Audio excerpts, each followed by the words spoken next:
اس وقت اٹک جیل میں کیمرے لگائے گئے عمران خان صاحب کے انسان کا تقدس کس طریقے سے پامال کیا جاتا ہے، یہ اس کی کہانی ہے، سن لیجئے کہ کیمرے لگائے گئے عمران خان صاحب کے واش روم کے اوپر، پرائیویسی کے اوپر حملہ کرنے کے لیے۔ اسی طرح بشرا بی بی صاحبہ کے بیڈ روم میں اور واش روم میں کیمرے لگائے گئے ہیں تاکہ ان کو توڑا جا سکے۔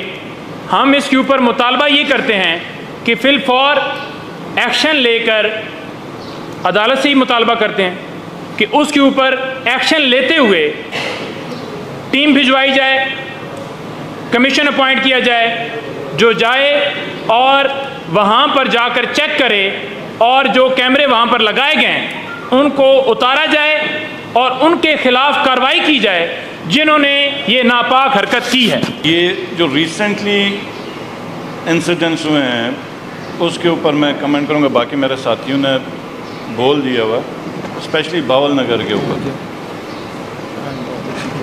اب یہ ملک ایک ایسا مذاق بن چکا ہے کہ ایک فارمر پرائم منسٹر جو میرے خیال میں 75 سال میں پاکستان نے اتنا بڑا سیلیبریٹی پیدا نہیں کیا جو کہ عمران خان صاحب کی صورت میں پاکستانیوں کو ملا، اور سابق وزیر اعظم ہے، ایک پارٹی کا چیئرمین ہے، اس کے اوپر اٹیمپٹ ہوتی ہے مرڈر کی، گولیاں لگتی، ویڈیو فوٹیجز ہیں، اور وہ اپنی ایف آئی آر درج نہیں کر سکتے۔ 6 ہائی کورٹ کے ججز لیٹر لکھتے ہیں کہ ان کو پریشرائز کیا جا رہا ہے اپنے مطلب کے کیسز لینے کے، جو فیصلے لینے کے، اور اس کے لیے ہر گری ہوئی حرکت اسلام میں چادر اور چار دیواری کا تقدس سے بڑھا، اور بیڈ روموں میں کیمرے لگائے۔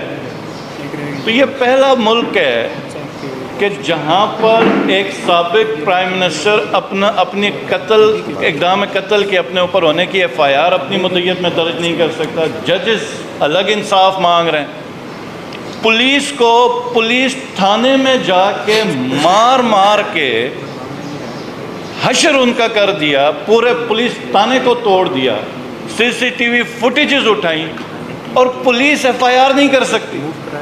مطلب خان صاحب کے کیس میں تو پولیس نے اپنی مدعیت میں ایف آئی آر کر دی، ادھر تو اتنا نظام بے بس ہے کہ اپنی مدعیت میں بھی یہ ایف آئی آر نہیں کر سکتی۔ تو اب ایسا جس وقت عالم ہو، حکومت ایک فارم 47 کے اوپر بنی ہو، تو آپ کس سے بات کریں گے؟ یہ تو پورا سسٹم مذاق ہے۔ میں عمر ایوب صاحب کو اور رؤوف حسن صاحب کو اکثر میں اب کہتا رہتا ہوں کہ ہمیں پارلیمنٹ میں کچھ کامیڈینز بھیجنے چاہیے، کیونکہ ان لوگوں کے ساتھ ہم تو آرگی نہیں کر سکتے، کوئی ڈائلاگ ہی نہیں ہو سکتا۔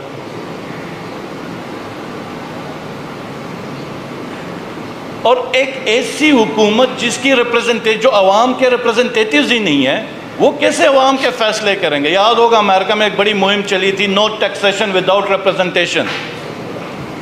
جی بی میں بھی آج ٹیکس کا ایک بہت بڑا ایشو ہے، وہ یہی کہتے ہیں کہ نو ٹیکسیشن وداؤٹ ریپرزنٹیشن، کہ آپ ہم سے فائنینشیل، آپ ہمارے سے کٹوتیاں کریں، چیزیں کلیکٹ کریں۔ آپ کیسے کر سکتے ہیں کہ جب کہ ہم اس فورم میں ہیں ہی نہیں؟ تو میرا یہ سوال ہوگا کہ اب تو پوری یہ جو پارلیمنٹ بنی ہے اس میں کس کی ریپرزنٹیشن ہے؟ یہ جو حکومت ہے یہ تو پورا ایک نظام ہی مذاق بن گیا ہوا۔ میں اب آگے مین 9th آ رہا ہے، 1 سال اس کا کمپلیٹ ہونے والا، اور اس 9 مئی کی آڑ میں جو کھلواڑ کیا گیا ریاست کے ساتھ، کہ سب سے اہم ادارہ ہماری فوج ہے۔ خان صاحب نے ہمیشہ یہ یاد رکھے، انڈیویجولز کے اوپر تنقید کی لیکن فوج کے اوپر ہمیشہ کہا کہ یہ میری فوج ہے۔ اور ہر پاکستانی کو فخر. اس 9 مئی کو کیا ایسا کام کیا گیا کہ اداروں کو بدنام کیا گیا, عوام کے اوپر ظلم کیا اور تصادم کی ایک کیفیت پیدا کی گئی. اور اس کے اوپر 4-5 دن کے اندر ہم نے کافی پریپریشن کی ہوئی ہے. انشاءاللہ تعالی میں خود بیٹھ کے ایک ایکسکلوسیو اس کے اوپر پریس کانفرنس 9 مئی کے اوپر کروں گا. اور بہت زیادہ سوالات ہیں اور اب ہم سوالات پوچھیں گے, ہمارا حق ہے, ہم پوچھیں گے کہ یہ 9 مئی ہوا کیسے. جس شہر میں 25 سے 30 ہزار کی پولیس ہے, رینجرز ہیں, 2 ڈویژن کی آرمی ہے, وہ جو گیریزن کی سیکیورٹی ہے, کور کمانڈر ہاؤس کی اپنی سیکیورٹی ہے, 2 سے 3 گھنٹے میں لگے لبرٹی چوک سے لوگ ادھر آئے. اور جو کور کمانڈر ہاؤس کے باہر کی فوٹیجز ہیں 500 سے اوپر لوگ نہیں ہیں. کدھر گئی تھی پولیس, کدھر گئی ساری سیکیورٹی؟ کیا ایسا معاملہ ہوا؟ 9 مئی کے دن صرف ایک علاقہ تھا جس کے اندر پی ٹی آئی کی حکومت تھی, وہ تھی گلگت بلتستان. میں چیف منسٹر تھا, پی ٹی آئی کی حکومت تھی, مجھے ہاؤس ارسٹ کیا گیا, لیکن ایک گملہ نہیں ٹوٹا گلگت بلتستان میں جہاں پہ پاکستان تحریک انصاف کی حکومت تھی. تو کیا ایسی وجہ ہوئی کہ پوری پی ٹی آئی زور لگا کے ریلی نہیں کر سکتی, بندے مار دیے جاتے ہیں پی ٹی آئی کے؟ تو 9 مئی میں ایسا کیا ہوا تھا؟ تو یہ انشاءاللہ تعالی ہم 5-6 دنوں کے اندر ایک پریس کانفرنس کریں گے 9 مئی کے اوپر, اور ایکچول حقائق ہم لا کے رکھیں گے اور سوالات بھی ہم پوچھیں گے. لیکن اس وقت جو ایک کنسرننگ چیز ہے, کیونکہ مذاق تو پورا کیا ہوا نظام کا, 4 اپلیکیشنز نیب کورٹ میں خان صاحب کی صحت کے حوالے سے میڈیکل چیک اپ کے لیے دی گئی ہیں. 4 اپلیکیشنز ہیں, اور آج ابھی خالد صاحب دوبارہ جا رہے تھے ایک اپلیکیشن دینے کے لیے نیب کورٹ میں. پرمیشن نہیں دی جا رہی چیک اپ کی.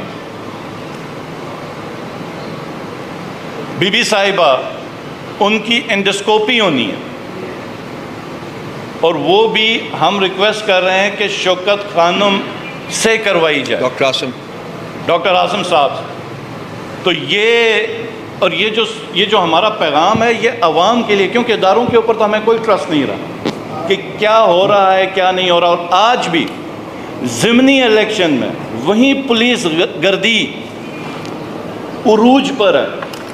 ہمارے کسی کینڈیڈیٹ کو کیمپین نہیں کرنی دی جا رہی ہے, کوئی پبلک گیدرنگ نہیں ہونے دی جا رہی.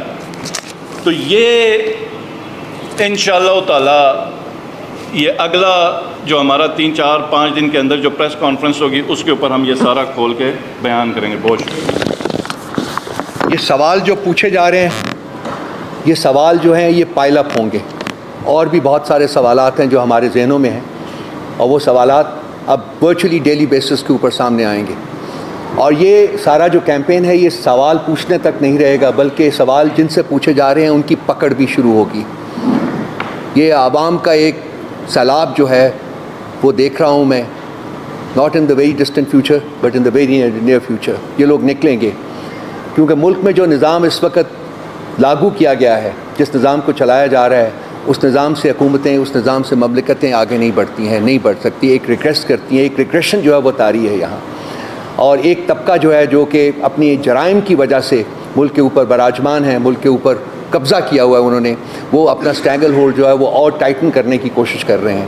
عوام جو ہے ان کا جمع غفیر ہے جو کہ مطلب لٹرلی وہ بوائل کر رہا ہے, اور اس کو آپ زیادہ دیر تک نہیں روک سکتے.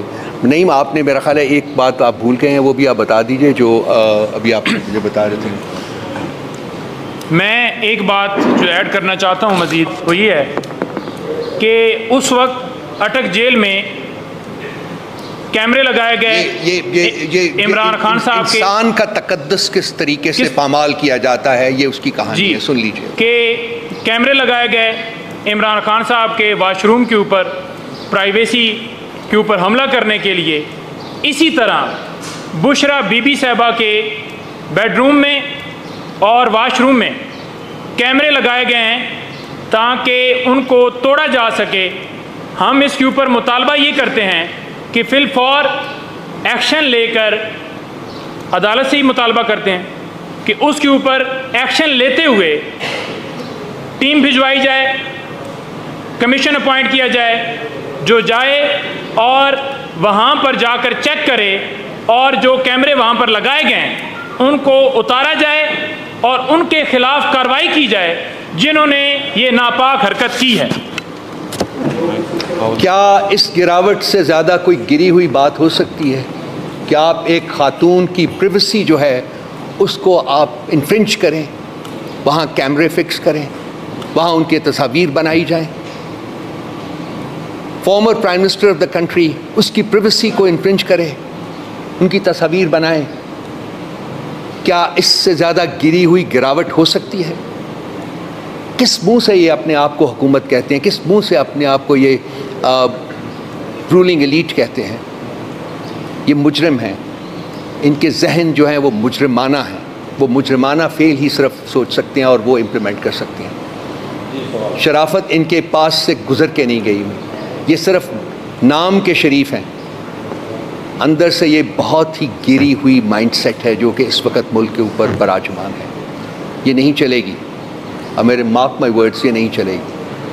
وہ فیض صاحب نے بہت پہلے صبح آزادی کے نام سے ایک پوئم لکھی تھی، یہ داغ داغ اجالا یہ شب گزیدہ سحر، آئی ایم شیور آپ سب لوگوں نے پڑھی ہوگی، اس کو ایک دفعہ پھر جا کے پڑھیے۔ آج سے ہم 60 65 70 سال وہ پوئم کو ہو گئے ہیں لکھے ہوئے، آج تک ہم اپنی منزل کے حصول کے لیے سرگرداں ہیں، اور ہم منزل ان لوگوں کی وجہ سے ہم سے اور دور ہوتی جا رہی ہے۔ کیا فرمایا؟ ایک سیکنڈ سر آپ جائیے، ضرور پڑھیے گا، اور آپ کو اس ملک کی اس وقت کی حقیقت جو ہے وہ آپ پر آشکار ہوگی۔ جی بتائیے سر۔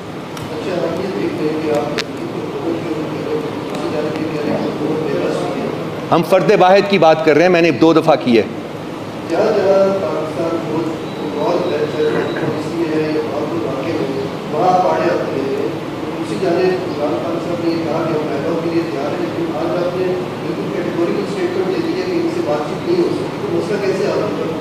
دیکھیے، میں یہ کیٹیگوریکل سٹیٹمنٹ میں نے آج نہیں دی ہے۔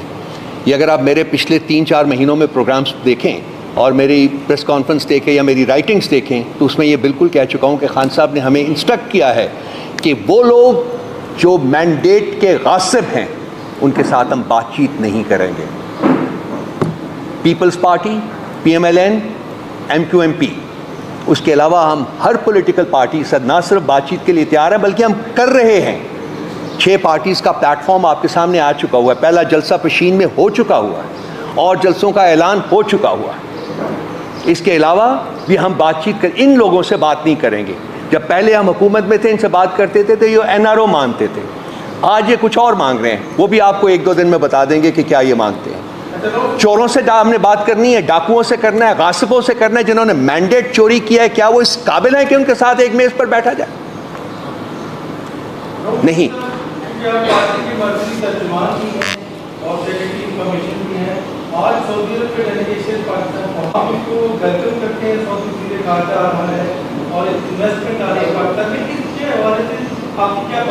دیکھیے، انویسٹمنٹ کا تو مجھے نہیں پتا، لیکن جس بھی دوست ملک کا ڈیلیگیشن پاکستان آئے گا، ہم ہمیشہ PTI نے ہمیشہ ان کو ویلکم کیا ہے۔ صرف یہ بتائیں گے کہ ہوشیار ہیں، ان کے پاس مینڈیٹ نہیں ہے۔ مینڈیٹ نہیں ہے، یہ چوروں کی حکومت ہے۔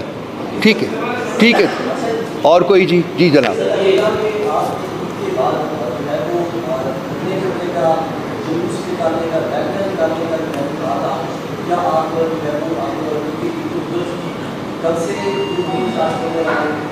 یہ جو ہے ہم نے جلسوں کا اعلان کر دیا ہے، سارے پنجاب میں ہم نے DCs کو لکھ دیا ہے پرمیشن کے لیے، لیکن ہمیں پتہ ہے کہ ہمیں پرمیشن نہیں ملے گی، سو ہم کورٹس میں بھی چلے گئے ہیں۔